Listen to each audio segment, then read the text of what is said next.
Halo guys. Hello everyone, welcome back to You Inside Podcast. I am Rizky. And I'm Jenal. In today's episode, we're going to talk about something that's becoming a big part of our daily life, the development of money and its impact on society. Actually, Zainal, nowadays almost everything can be paid using money from food, transportation, to even online donations.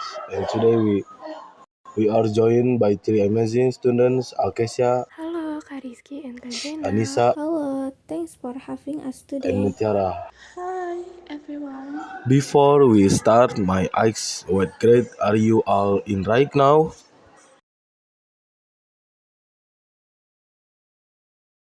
We're in grade 12. Yes, we are actually in the same year. That's right, Kak. We're even from the same school. Wow, Oh, really? Which school do you go to? We are studying at SMAN 17 Bandung. wow, sound like you are working really hard. By the way, how do you get here today? We came together by Grab, Kak. Yeah, we share a ride together. Yeah, all together. Night, so I kept you albus today. Mostly doing school assignment, Kak. Yeah, and also preparing for the TK exams. Next year, we will be focusing on UTBK and SNBP as well, so it's going to be a busy year for us. Alright, let's start right away. Alkeisa, can you tell us how you first got to use to using money? Sure, it started when I was in junior high school. My parents often use digital wallets for shopping, so I got curious and started using them too. When I entered senior high school, even my school canteen started accepting QR code payment. So now I use e-money almost every day for food, phone credit, or online transportation. Wow, that's really practical, Anissa. What do you think it's the big fintechs of money for student you are? For me, it's definitely convenience. We don't have to carry cash anymore, just scan and go. It's also safer and we can easily check your spending history. It actually helps me learn how to manage my money better. That's a great point, but of course there are also challenges.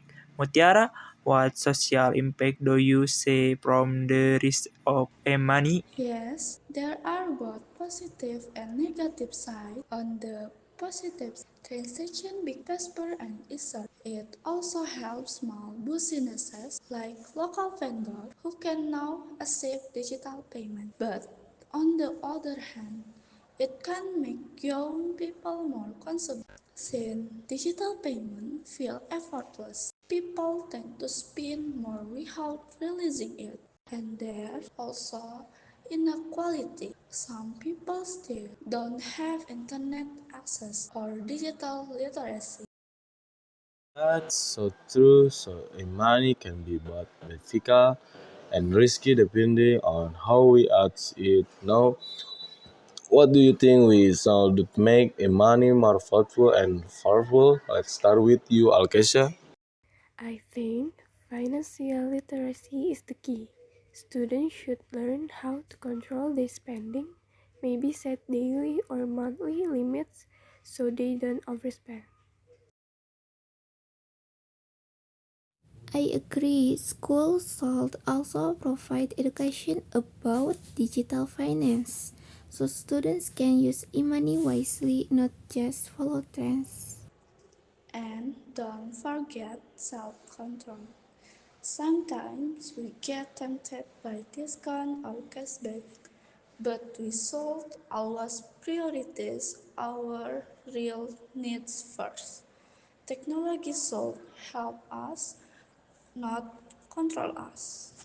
Excellent answer before we wrap up. Can each of you share a short message for our listeners who use money? Use e-money to make your life easier, not to show off. Be wise with your spending. Too much of anything is never good. Remember, Technology is just a tool. We must be the ones who control it, not the other way around. That's you and inspiring member. Thank you so much, Kesia, Anissa, and Mutiara for sharing you today with you and today.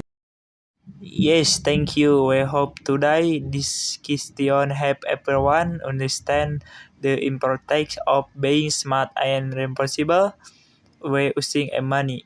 Alright, it's it for today's episode of Use Insight. See you all in the next one. See See you. you.